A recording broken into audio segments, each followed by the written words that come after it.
Sveiki, mani sauc Aigars, un jūs esat BeSafe Latvija YouTube kanālā padomi par darba aizsardzību un ugunsdrošību. Un šodien iegādāsimies jaunu ķīmiju un centīsimies saprast, ko tas nes līdz darba aizsardzībām, par ko ir jādomā no darba aizsardzības viedokļa.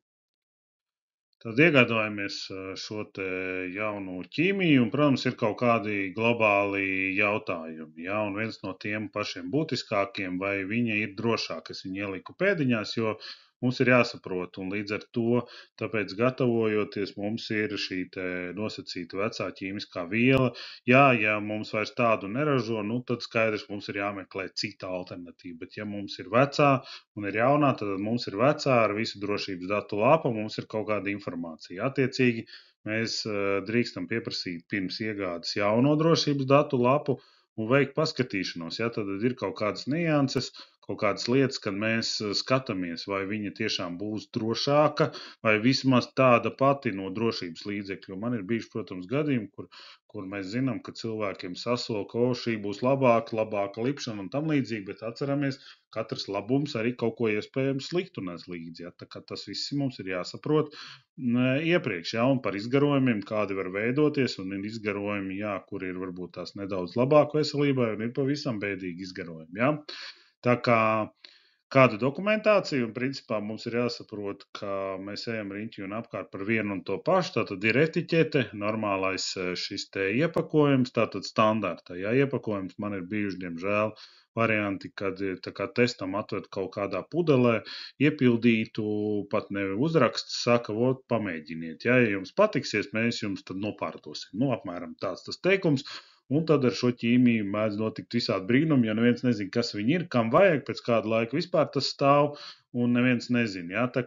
Tāpēc, ja kāds kādam dod, mēs prasām oriģinālā iepakojumā līdz drošības datu lapu, lai mēs zinām, kādi ir drošības nosacījumi, un mēs viņus varam izpildīt un tiešām tad pieņemt šo lēmumu, vai viņi ir labāka vai nav. Jo es teiktu ar tādiem, kuri dod tur kaut ko pamēģināt, tur ielietu, es nezinu, mazā pudelītē, aizmirstiet tos, dzeniet ar sūdainu koku projām, lai viņi turpina, jo viņiem tad ir jābankrotē, no tādiem nav jēga. Tie, kas dara kaut kā no pakaļgala, ar tādiem uzņēmumiem labāk nevajag. Tad ir par šiem te kolektīva aizsardzības līdzekļiem. Mēs pastīsimies ventilāciju, drošības zīmes, zemēšana, uzglabāšana. Tas arī viss nes līdzi, jo mēs varam atceramies tātad, ja mums ir mazi tilpumi, viens tās tiklīdz mēs sāksim iegādāties, ir kaut kādā brīdī, kad uzņēmuma vadītājs vai ražošanas vadītājs izdomā tādu super optimizāciju, ka ok, iepirksim tagad visu lielajos iepakojumos, nu tajos kubīgajos plastikāta tilpumos, mums iznāks lētāk, aiziesim, bišķiņ nolaisim un tam līdzīgi. Nu, varbūt lētāk sanāks, bet vai drošāk, nu, par to es vēl varētu stipri padiskutēt, ja, jo ir ķīmiskās vielas, kuras varat ieiet YouTube, pastīties, tur ir daži video no tā, kā ir notikusi aizdegšanās, no statiskās elektrības, jā, un tad tur tas iepakojums, nu, lielais, jā, vienā brīdī ir lēti, bet vienā brīdī tas būs stipri dārgāk. Tāpat par individuālajiem aizsardzības līdzekļiem precīzi, kādi mums tur ir vajadzīgi, filtri, cimdi, apģērbs, brilles un tam līdzīgas lietas. Jā, un, protams, ka mums ir izmaiņas šajā te fizikāli ķīmisko aprakstos, ja saucamos, tas nozīmē uzglabāšanu. Ja atceramies to, ko neievēro 99,9% Latvijā, ka vielas nedrīkst visas kopā glabāt, jo skaitās, ka noliekot divas vielas, mums ir jāsaprot, vai ja netīšām viņas izlīst, vai viņām, teiksim, notiek kaut kāda tur sūca, vai viņi ar vienu ar otru nereaģē un nenotiek aizdegšanās. Ja, līdz ar to vielas, kuras varētu viena ar otru degt, viņas glabā katru savā nodalījumā. Ja, līdz ar to mums ir jāsaprot, ja, kur mēs esam, ar ko mēs esam, ja, un tas arī ir jāņem vērā. Protams, ka lielākā daļa par to pat nezin, kas tas tāds ir, bet, vismaz cenšamies padomāt, un ja vajag padomu, tad gan jau atradīsiet mani, kaut kā sadzīvosim. Tātad pirmais skatāmies, protams, uz piktogrammām, un šobrīd ir 9 piktogrammas, ja mēs varam pateikt, un kā es mācu savējiem, ir viena piktogramma, faktiski varētu teikt 2, 3 piktogrammas, kuras ieraugot, mums jau automātiski būtu jābūt jautājumam, vai tiešām šādu te ķīmiju mēs turpmāk lietosim. Pirmais, protams, ir miroņgalva, Un, kā es visiem saku, ja uz iepakojuma, uz etiķetes ir miroņgāla, tas automātiski nozīmē, ka būs obligāti kaut kāds apģērbs, cimdi, brilles, respirators vai maska. Nu, tur uzreiz, tur pat, kā teikt, neskatoties drošības datu lapu, uzreiz automātiski skaidrs, ka ar šo ķīmisko vielu būs jāstrādā, nu, tā kā kosmonautam, es atvainojos, jā. Nākamā lieta, protams, par oksidējošām vielām, ar ko ir jābūt, ja oksidējošās vielas, tas ir reaģēja ar skābekli, jā, un, nu, tādas klasiskas vielas mēs varētu domāt par šīm te eļām uz dabiskās eļas uz dabiskām, tur lineļa un vēl tam līdzīgas, jā, kuras mums liekas, kas tas tāds ir, bet jā, man ir bijis varianti, kur nepareizi strādājot, teiksim, krāso, šodien nomaina, sāka lietot lineļu, un tur izmantoju tos pašus filtrus, kas ir biezi, jo nu, teiksim, krāsošanā ir filtri, kas ir biezi. Šajā gadījumā viņi īsti nedara, jo ieiet iekšā tur lineļa, viņai ir ļoti plašs laukums, viņi sāk reaģēt ar skābekli, jā, vai gaisā viņai sākās reakcija, sākās silšanās, un tālāk jau, ja tur ir kaut kāda putekļa vai tam līdzīgi, nepaiet ne laiks, un notiek aizdegšanās. Jā. Tā kā ar oksidējošām vielām tā ir tā otrā no apakšas, protams, ir sprādzienu bīstamām vielām ļoti uzmanīgi un vēl arī ar kodīgām, ja, jo atceramies, jā, mums ir mazāk kodīgas un lielāk kodīgas vielas, bet, nu, teiksim, šīs varētu būt tās 4 zīmes, kas mums jau uz etiķetes mums būtu uzreiz, mums iepriekš tādas nebija, kāpēc šai tāda ir, un ar ko tad šī viela tiešām kompensē, ja, vai tiešām mēs uz veselības rēķina iegūstam tik daudz, lai cīnītos ar šīm te konkrētām sekām, ko nes šī te viela. Un tad, protams, ka mēs lasām drošības datu lapu un skatāmies, kas tur konkrēti ir rakstīts, kāpēc tāda piktogramma ir piešķirta un kas tur konkrēti ir par bīstamību. Nu, protams, ka katrai vielai, ķīmiskā viela mestāvā vai produkts sastāv no sadaļām. Protams, kaut kādā brīdī ir jāsaprot, kas tās pa sadaļām, un kaut kur internetā varam pastīties arī datubāzēs. Un pastīties ir sliktākā gadījumā atrast kādu ķīmiķi, ja mums ir, jo, protams, kaut kādos uzņēmumos ir ķīmiķi vai atrast kādu cilvēku, kurš ir mācījis par ķīmiskām vielām. Arī darba aizsardzības speciālistam būtu jāsaprot, un jāmāk izvērtēt vismaz globāli. Jā, neviens nevar pateikt, un šeit ir viena lieta, kur daudzi nesaprot, un darba aizsardzības speciālisti nav tam trenēti, ka viņi nevar pateikt ražošanā, teiksim, 2 vai 4 vai 5 vielas sajies kopā, un kas tur izgaros, un kas tur notiksies. Jā? To var pateikt tikai ķīmiķi. Darba aizsardzības speciālisti var, teiksim, dokumentāli izlasīt vienu, izlasīt otru, un pastīties, kurš ir labāks un kurš ir sliktāks, jo mēs klasiski neesam ķīmiķi, un mēs nezinām šo sinerģisko vērtību, ko tā ķīmija nes līdzi un ko viņa rada un cik tas ir bīstami vai nav bīstami. Jā, protams, ka parasti nav, bet ir bijuši gadījumi, kur sevišķi tas saistīts ar kaut kādām apdrukām, kur liek klāt cietinātājs, liek kaut kādu šķīdinātājs, lai šķīdinātu krāsu vai kaut ko tam līdzīgi, un tad tā viela jau, protams, rodās kaut kas pavisam varbūt cits nekā tajā sākotnējā variantā tas tā kā bija, un mēs arī izlasījām. Ja? Tā kā tur ir kopā šis te jāskatās, jāliek galva, un tas nav dažreiz nemaz ne tik vienkārši. Tas būtu par to, par ko mums būtu jādomā. Protams, es te paņēmu acetonu, visi zina, kas ir acetons. Kādu to lieto, lai noņemtu nagulāku, citi varbūt izmanto citām lietām, tā tad ir drošības datu lapa.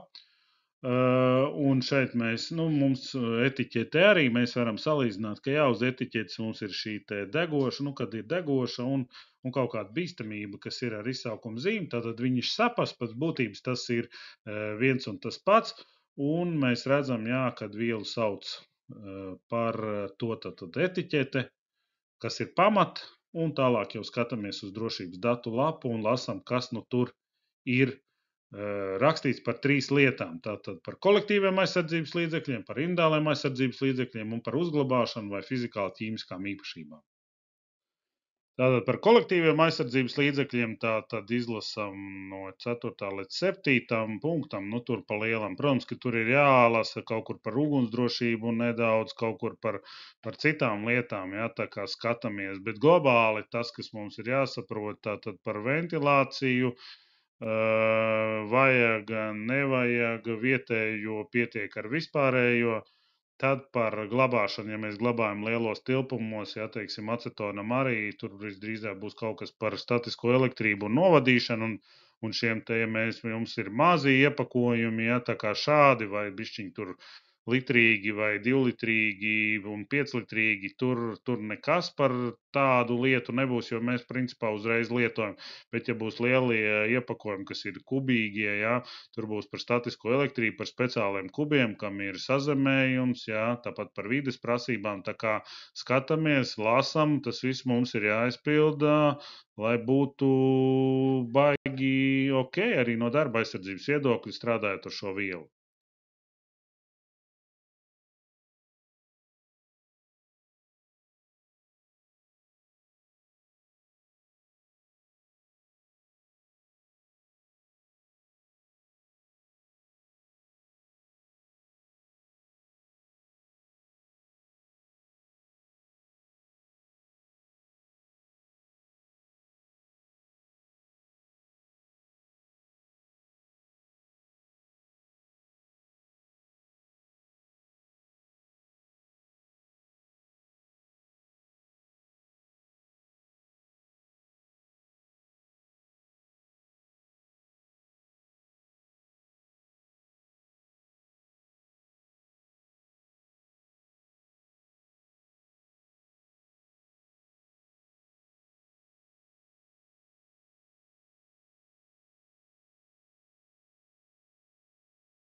Nu, tātad par individuāliem aizsardzības līdzekļiem 4-7. Es tā vienkārši izrakstīju. Nu, teiksim, te varētu mēs izlasīt sīkāk šobrīd nē, bet, nu, attiecīgi par acetonu te droši vien būs gan par brillēm, gan par cimdiem.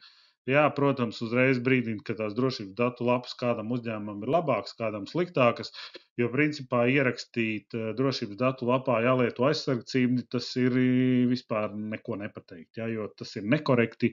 Un tāpēc jā, tur ir jābūt uzreiz, vai tie ir butila materiāla vai tāda materiāla, jo principā to nosaka biezums, jā, un biezumu, vai jābūt ir biezumam vismaz tur 0,25 mikroni biežiem cimdiem, jā, vai kaut kā tā, tad, protams, tas ir ok. Tāpatās par respiratoriem, ja mums būtu pareizi ne tikai respiratoru lietot, bet tad mums respiratori ir P1, P2, P3, jā, attiecīgi jāuzraksta P1 vai P2.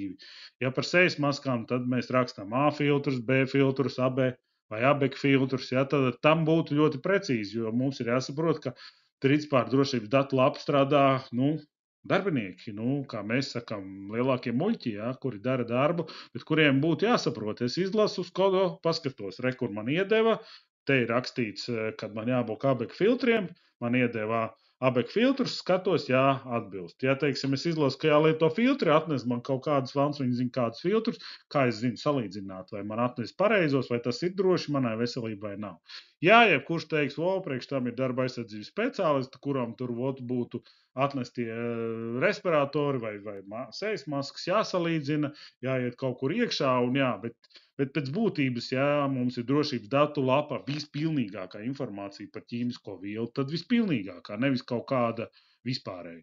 Un tāpēc es varu pateikt, ka daudz reizes, it sevišķi ražošanas uzņēmumi ne tikai latviešu valodā glabā, bet pieprasa arī oriģinālu valodā, kas varbūt ir angļu, varbūt vācu un lasa un skatās, jo tiešām daudz labs tiek tulkots un cilvēki tur ir pēc tulkošanas tāda sajūta, ka puse tiek izdzēst ārā. Man pat ir bijuši tādi gadījumi, kur cilvēki nav sapratuši, jo drošības datu lapā ir kodējums, atklāšu jums noslēpumu, ir tas saucamais kodējums, ja tur ir šīs te drošības frāzes iekšā, kurās vienkārši parādās tur S12 vai kādā brīdī P8, ja, tā kā, protams, ka tulkotājs to nezina, viņš vienkārši paņem, atstāja, ja, bet tur, un tā mana pieredze bija tāda, ka es izlasu, tas bija kaut kas saistīts ar līmi, kaut kāda, gluži galvenieka līme, bet, kaut kas baigi līdzīgs, tur apmēram izlasot, ne tur piktogrammas, nekā čudne, gan rīz vai nekāda bīstamība. Un tad tu sāc lasīt šos te kodējumus, kas tur ir apslēpti, un kāds skatīties, ir tas, un tomēr ir rekomendējuši cimdi, un tomēr rekomendējuši brīvs, un tad tu sāc domāt, viss dzīvē nav tik skaisti, kā varbūt iztulkojot. Un tāpēc ir oriģināli, ja drīkst, cevišķi, ja tas ir svarīgi, daudzi lieto būtiskas nozīmes, tad mēs tiešām ņemam un paprasam arī oriģinālu valodā un salīdzinam, ko tur ir tulkots un kas tur nav tulkots un tam līdzīgi. Tā kā atceramies, tas ir saistīts ar šiem te individuālajiem aizsardzības līdzekļiem. Un skatāmies, protams, arī citas lietas, kas mums ietekmē, arī šīs te fizikāli ķīmiskās lietas, vai mums par uzglabāšanu nav jāveic kaut kādas izmaiņas, ja tad skatāmies, ko mums raksta, kam var un kam nevar. Tas tur vairāk pie 4. 5. punkta un tur, kur ir saistībā ar ugunsdrošību, bet mums ir vēl arī citas lietas, ja tad vides lietas, ja tad par šajā gadījumā par kanalizāciju, par liešanu, ja, jo man ir bijuši gadījumi, kad vienā uzņēmumā, viņi kaut ko, un viņi paši pat nezin, ko bija viņiem tā liekas strādājuši, bet viņi dabūja sodu, jo viela bija nokļūsi un bija apēstas vai aizgājušas bojā šīs te baktērijas, kas ar ko, tā kā kanalizācija attīra, ja tā vienkāršiem vārdiem runājot, un tas ir sots, jo tev ir jāsaprot, bet, protams, kad ir vielas, kuras ir mazāk bīstamas, tur pietiek ar varbūt tās nedaudz lietām un nekas nenotiks, bet ir tādas, kuras ir ļoti bīstamas vidē, un tur pietiks ar nedaudz, un ies bojā, un tad, protams, ka, ja aiziet baktērijas bojā, tad jebkura kanalizācijas apkalpošanas uzņēmums redz baktērijas beigtas, viņas ir jāpērk, tad kādam jaunas baktērijas par tām ir jāsamaksā, un līdz ar to, protams, atpakaļ ejot, var skatīties, no kurien nāca, kas nāca, kādu uzņēmumu, tāpēc jau mēs redzam laiku pa laikam, kur ir runa, kad ir noplūda no tādu uzņēmumu vai šādu. Jā, Rīgā varbūt ir grūtāk lielos pilsētās, bet mazās pilsētās tur to ražošanas uzņēmumu nav tik daudz, lai nevarētu atrast, no kurienes kas tur nāk. Tāpatās par sazemēšanu, tad skatāmies par lieliem tilpumiem, vai un kā, tad šeit ir runāts, ka tur, kur strādā iekārtām jābūt sazemētām, jo, protams, viņš ir viegli aizdegošs, tā kā mums veidojās tvaiki, un tvaiki ir viegli aizdegoši un arī sprādzienu bīstam lielos daudzumos, tā kā, ja mēs tur tiešām viņu izmantosim, ražošanā visu laiku kaut ko mazgāsim, tur ir nopietni jādomā par darba aizsardzību. Tāpat tās par dzēsējot ar ūdeni, tas vairāk par konteineriem, par degšanās lietām, un šeit ir par šo glabāšanu, neglabāt stiprām skābēm un bāzēm un peroksīdiem blakus. Tā kā, ja mums ir šis ir tas, kas mums ir jāņem vērā, lai mēs varētu saglabāt šo sarakstu un vispār ievērot, jo šis pieder, mēs varētu teikt, arī pie kolektīviem aizsardzības līdzekļiem, kas mums ir jāizdara, lai mums būtu droši apstākļi. Lai mums forša dzīve drošā darbā un iegādājoties ķīmiju, pieslēdzam veselo saprātu un nepērkam tikai tāpēc, ka kāds saka, šī viela ir labāka. Tam ir jābūt arī tiešām reāli redzamam dokumentos un reāli redzama, visā tajā dokumentālā pusē, kādā, tādu mazo izmeklēšanu mēs veicam un tiešām pierādām, ka šī viela, ko mēs izvēlamies, viņa ne tikai varbūt tās labāka cenā, bet viņa arī ir drošāka un līdz ar to arī drošāka mūsu darbiniekiem, un tad viss būs kārtībā.